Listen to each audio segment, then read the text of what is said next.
अयान, कहाँ जा रहे हो? सगे बाप के पास या सुतेले के पास? अगर कहो तो मैं तुम्हें छोड़ देता हूँ, बाइक खड़ी हुई है मेरे पास। ये क्या बात कर रहे हैं तनवीर अंकल? सुतेला और सगा बाप, तमीज से बात करें। मेरा सिर्फ एक ही बाप है और मैं अपने चाचू के पास जा रहा हूँ। और ये सुतेला बाप कौन है? अयान, जिस चाचू के पास तुम जा रहे हो ना, वही तो तुम्हारा सगा बाप है। और जिसे तुम अपना बाबा समझते हो, वही तुम्हें लाए थे बचपन में पालने के लिए। बहुत बड़ी गलतफहमी में हो तुम। मुझे कोई गलतफहमी नहीं है, ऐसी कोई बात नहीं है।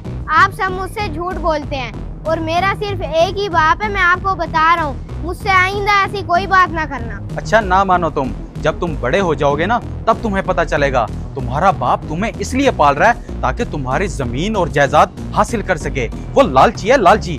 बस करें तनवीर अंकल, अब मैं एक लफ्ज भी नहीं सुनूंगा अपने बाबा के बारे में। मेरे बाबा लालची नहीं है, मेरे बाबा दुनिया के सबसे अच्छे बाबा हैं। वैसे मुझे आपसे ये उम्मीद नहीं थी। मैं जा रहा हूँ।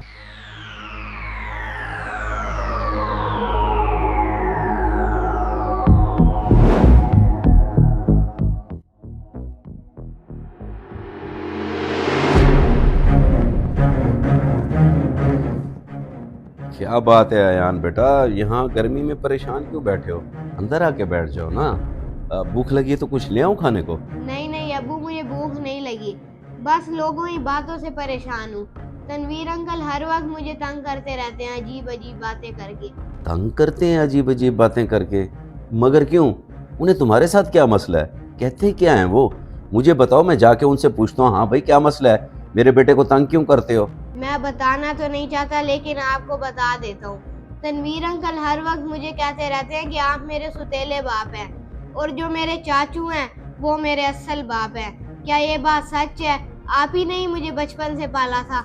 हाँ बेटा, ये बात सच है। मैं तुम्हारा वालिद नहीं हूँ। तुम जब 2 माह के थे तो रशीद भाई से मैंने तुम्हें ले लिया था। तब से अब तक मैंने ही तुम्हें पाला है। अगर मेरी कोई सगी औलाद होती तो मैं उसे भी इतना प्यार न करता जितना मैंने तुमसे किया है, और हमेशा करता रहूँगा। मुझे उम्मीद है कि तुम मेरी मोहब्बत को समझोगे और मुझे कभी छोड़ के नहीं जाओगे बेटा। जी बाबा, मैं आपको कभी नहीं छोड़ूंगा।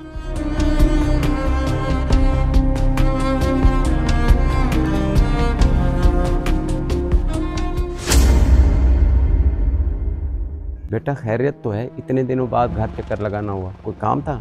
नहीं अब्बा, किसी काम से तो नहीं आया। बस मैंने सोच लिया कि अब से मैं आपके साथ ही रहा करूँगा, क्योंकि मुझे पता है कि आप मेरे सगे वालिद हैं। उनके साथ रह के मुझे आखिर मिला क्या है ज़िंदगी भर? बेटा कैसी बातें कर रहे हैं? उन्होंने तुझे पाला पोसा, जवान किया, पढ़ाया लिखाया। उन्हें अब तुम्हारी ज़रूरत है और तुम मेरे पास आ गए। ऐसा नहीं हो सकता।